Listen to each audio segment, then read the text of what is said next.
예, 안녕하세요. 아시아경제 경제전문방송 AK라디오입니다. 저는 필수경제를 진행하는 경제금융 에디터 김필수입니다. 예, 오늘은 새 얼굴 모셨는데요. 경제금융부 권재희 기자입니다. 권 기자가 요즘 주말에 재테크 현재물을 열심히 쓰고 있는데 들을 얘기가 많을 것 같습니다. 오늘은 최근 가격이 급등하고 있죠. 금 투자에 대해서 권 기자하고 한번 얘기를 나눠보겠습니다. 권 기자 어서 오세요.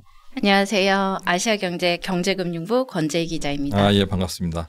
첫 방송이어서 많이 떨릴 텐데 예, 긴장하지 마시고 편하게 하시면 됩니다. 네, 잘 부탁드립니다. 네네.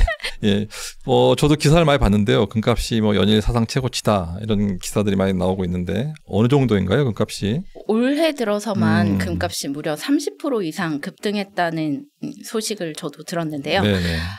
증시도 부진하고 한국은행에서 또 금리 인하에 나서면서 시중은행의 예적금 금리도 낮아지고 있어서 금 투자에 관심을 가지시는 분들이 많아 이제 금값이 이렇게 주목받고 있는 것 같습니다. 네. 안전자산 수요도 좀 있고 그래서 몰리고 있는 것 같은데 구체적으로 금값 시세 어떤가요?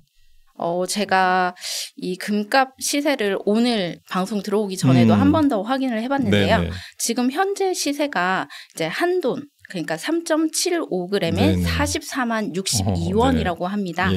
이게 1g당으로 따지면 11만 7,350원인 건데요. 네. 이게 어제까지만 해도 1년 새 최고가를 기록했었는데 또 한 번 하루 만에 최고가를 경신했습니다. 그러니까 1년 내에 최저가랑 비교했을 때는 42%가량 오른 수준입니다. 예. 정말 천정부지로 치솟군요. 저도 주위에서 들어보니까 아이 돌 때 돌반지 많이 하잖아요. 그래서 너무 비싸다 그래서 반돈 하시죠 그랬더니 아기 돌 때는 또 반돈은 안 된다고 그러더라고요. 한돈을 해야 돼서 울며 겨자 먹기로 한돈을 하는데 그러면 이제 40만 원, 50만 원 되니까 너무 부담스럽다 이런 얘기 하시는 분들이 있더라고요. 잠깐 언급하셨는데 좀 더 자세하게 들어가서 왜 이렇게 금값 오르는 거죠? 우선적으로 첫 번째로는 금은 대표적인 안전자산으로 꼽히고 있잖아요. 그래서 지금 인플레이션 기대감이 높아지면서 이제 금리가 하락할 때 금 가격이 오르는 경향이 있습니다. 그리고 또 물가가 상승해서 화폐 가치가 떨어지는 거를 방어할 수 있는 실물 자산 대표적으로 금이 꼽히고 있기 때문인데요. 또 최근에는 미국에서 금리 인하를 단행하면서 이제 앞으로도 몇 차례 더 금리 인하를 할 것이란 전망이 계속 나오면서 이런 기대감이 금값 상승을 부추긴 것으로 보입니다. 상대적으로 돈보다는 금이 더 부각되는 거겠죠? 네. 요 몇 년간 지정학적 리스크도 계속 금값을 상승시키고 있는데요. 그러니까 러시아 우크라이나 전쟁도 있었고 그리고 중동의 지정학적 리스크 그리고 다음 달에는 미국의 대선까지 이제 준비되어 있으면서 여러 가지 이슈가 안전자산인 금값을 상승시키고 있는 것으로 보입니다. 그리고 또 하나 최근에 다양한 국가의 중앙은행에서 금 매입량이 늘어났는데요. 그러니까 특히 중국이나 인도와 같은 신흥국을 중심으로 외화 보유고 다변화를 위해서 금을 꾸준히 매입하고 있다고 합니다. 이건 아까 앞에 말씀하신 두 가지 이유 때문에 중앙은행들이 금 확보 차원에서 또 이렇게 수요 견인을 하는 거죠. 네, 그렇습니다. 앞서 말씀드렸지만 금도 대표적인 안전자산이고 달러도 안전자산으로 꼽히잖아요. 그런데 이제 달러와 금은 서로 반비례 관계에 있는데요. 그래서 시중에 달러가 많이 풀릴수록 금의 가격은 더 오르게 됩니다. 이건 수급 요인으로 따져보면은 당연한 얘기 같고요. 지금 말씀하신 거 좀 정리해보면 인플레, 금리 하락, 지정학적 리스크, 중앙은행 수요 그리고 달러와의 트레이드 오프 관계 이런 것들이 금값에 영향을 미친다고 정리를 해주셨고 앞으로 이제 전망이 어떻게 될지 모르지만 지금도 금에 투자하겠다 이런 사람들이 되게 많거든요. 그럼 구체적으로 금 투자를 어떻게 해야 되는지 그걸 알아보겠습니다. 어떤 방법들이 있나요? 크게 두 가지 방법이 있는데요. 이제 실물인 금을 사는 방법과 이제 금 투자 상품에 투자하는 방법이 두 가지가 있습니다. 전자는 저희가 흔히 아는 금괴, 맞습니다. 골드바 이런 거 사는 거고 뒤에는 금을 활용해서 만든 금융 상품에 투자하는 이런 거겠죠? 보통 이제 금 현물 투자라고 하면 골드바를 많이 생각하시는데요. 이제 예전에는 이 금을 사려면 귀금속 상가나 이런 종로가 대표적이죠. 네. 그런 데를 방문해서만 살 수 있는데 요즘에는 홈쇼핑이라든지 은행에서도 골드바를 구입할 수 있습니다.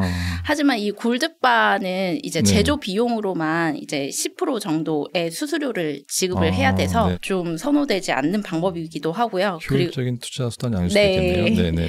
그리고 이렇게 골드바를 사는 목적 중에 하나가 자금 세탁 등과 같은 이제 부정한 목적으로 사는 수요도 있기 때문에 이런 것을 방지하기 위해서 현금으로는 살 수 없다고 합니다. 아, 그렇군요. 그 외에 또 현물로 금을 살 수 있는 방법이 이제 한국거래소의 금시장인데요. 국내에서는 유일하게 장내 현물 금 거래를 할 수 있는 시장입니다. 여기서는 이제 증권사를 통해서 이제 주식처럼 거래가 가능하다는 점, 그리고 1g 단위부터 시장에서 형성되는 가격으로 매매할 수 있고 차액에 대한 이제 세금이 없다는 점이 가장 큰 장점으로 꼽힙니다. 하지만 이것 역시 이제 실물 인출 시에 거래 가격의 10%가 부가가치세로 붙습니다. 어떻게 보면 주식 그 단주 거래하는 것처럼 쪼개서 살 수 있는 거랑 마찬가지네요. 네, 그렇죠? 맞습니다. 1g 단위로 해서 역시 실물로 인출을 하려면 세금을 내야 되고 그 이외에 또 어떤 수단들이 있죠? 그리고 이 밖에는 은행의 골드뱅킹, 금 통장과 그리고 이제 금과 관련된 상장지수 펀드, ETF로 이제 금 투자를 할 수 있는데요. 우선 제가 은행 출입이다 보니까 골드뱅킹에 대해서 좀 알아봤는데 이제 금 통장은 우리가 실물 금 없이도 이제 자유롭게 금에 투자할 수 있는 수시로 입출금을 할 수 있는 상품입니다. 다만 이제 저희가 은행에 예적금을 할 때는 5천만 원까지 예금자 보호를 받을 수 있잖아요. 그런데 이 금은 이 예금자 보호는 되지 않습니다.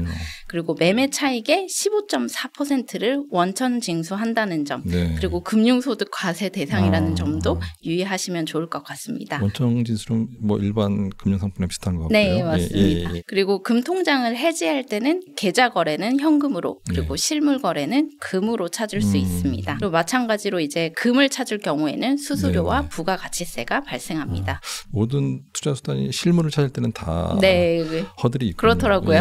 뭐 많이들 아시다시피 금 관련 ETF는 주식처럼 거래할 수 있기 때문에 증권사 계좌만 있으면 간편하게 거래를 할 수 있고요. 그리고 또 이제 공격적인 투자자들 같은 경우에는 선물 투자까지도 고려하시는 분들이 있는데 이건 금 가격의 미래에 투자하는 걸로 이제 금 가격이 오를지 내릴지에 베팅을 하는 거라 이게 높은 이익률을 자랑하기도 하지만 그만큼 손실 위험도 크다는 점 유의하셨으면 좋겠습니다. 이건 개인이 하기에는 조금 부담스러운 수단 같고요. 지금 말씀하신 거 정리해보면 실물 투자하는 방법, 하나는 은행에 골드뱅킹 하는 방법, 그리고 주식처럼 ETF, 금 ETF에 투자하는 방법, 이 세 가지 정도가 있다는 얘기네요.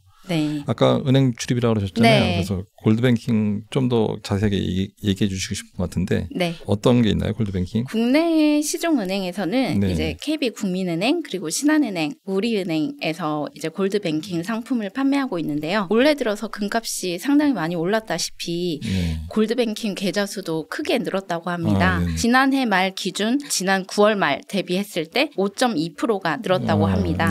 같은 기간 골드뱅킹 규모는 5,177억 원 규모였는데 이게 6,660억 원 규모로 28.6%가 늘었다고 합니다. 그래서 앞서 이제 시중은행 중에서는 국민은행과 신한은행, 우리은행에서 골드뱅킹 계좌를 개설하실 수 있다고 안내 드렸었는데요. 앞서 이제 투자 방법에 대해서 설명드렸다시피 금 실물 인수 없이 이제 자유롭게 금에 투자하실 수 있고 최소 거래 단위는 0.01g부터 그리고 영업점이나 인터넷 뱅킹 그리고 모바일 어플로도 가입이 가능합니다. 아까 말씀하신 대로 이건 예금자 보호되지 않고 이게 이자가 없나요?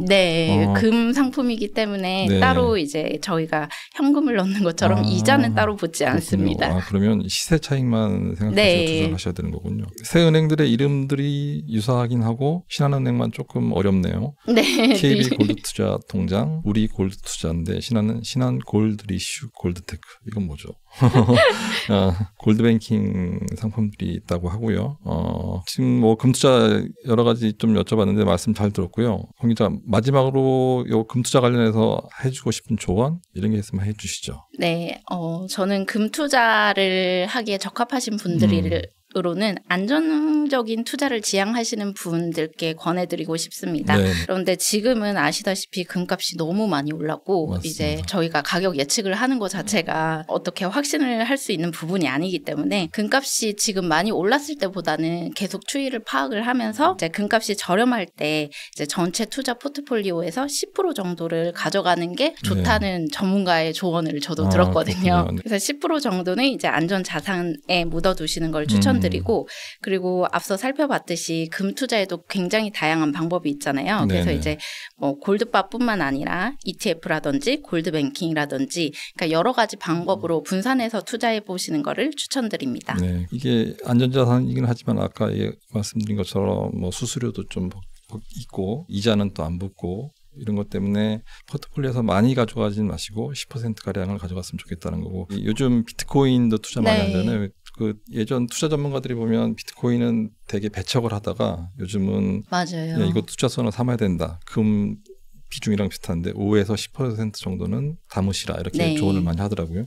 금하고 비트코인 가상화폐랑 거의 같은 반열에 올랐네요. 네, 정말 그런 것 같습니다. 비트코인은 변동성이 크지만 금은 또 안정적이니까요. 네. 짧게 직접적으로 한번 물어보겠습니다. 권 기자는 지금 그러면 금 투자 하시겠습니까? 안 하시겠습니까? 저는 지금은 조금 꺼려집니다. 아, 그렇군요. 아까 말씀하신 대로 너무 많이 올라서 좀 추이를 보고 하시겠다. 네. 세 가지 중에서는 어떤 걸 제일 선호하시나요? 현물, 골드뱅킹, ETF? 저는 골드뱅킹이랑 네. ETF 두 가지를 선호하는데요. 일단 ETF 자체가 주식 매매하듯이 거래가 그렇죠. 간편하다는 점이 가장 장점인 것 같고 그리고 제가 은행을 출입하다 보니 골드뱅킹에도 요즘에 관심이 가더라고요. 예. 그래서 이제 금값이 많이 떨어졌을 때 저도 한번 계좌를 개설해 볼 생각입니다. 저라면은 골드뱅킹이나 현물을 하겠습니다. 현물? 예. 왜요? ETF는 사실 금 ETF라고 하지만 이렇게 투자를 하면 주식처럼 생각하는 사람들이 많거든요. 그래서 흐름을 보고 올랐을 때 그 시세 차익을 노리는 게 아니고 단기적으로 막 사고 팔고 하기 때문에 사실 투자할 걸 못 누리는 것 같아서 뭐 제 개인적인 생각은 그렇습니다. 알겠습니다. 권 기자 오늘 첫 출연인데 고생 많았습니다. 생각보다 많이 안 떠시고 잘하셨네요. 감사합니다. 예, 수고하셨습니다. 네, 수고 많으셨습니다. 예, 오늘은 경제금융부 권지혜 기자와 함께 금 투자에 대해 알아봤습니다. 권 기자도 아까 얘기한 것처럼 지금 금값이 너무 올라서 제가 보기에도 지금 들어가기엔 투자 부담이 좀 있는 것 같고요. 추이 앞으로 잘 지켜보시고 적절한 때에 포트폴리오의 일부, 아까 저희는 10% 추천드렸죠. 담으셔도 괜찮을 것 같습니다. 감사합니다. 다음 주에 또 뵙겠습니다. 감사합니다.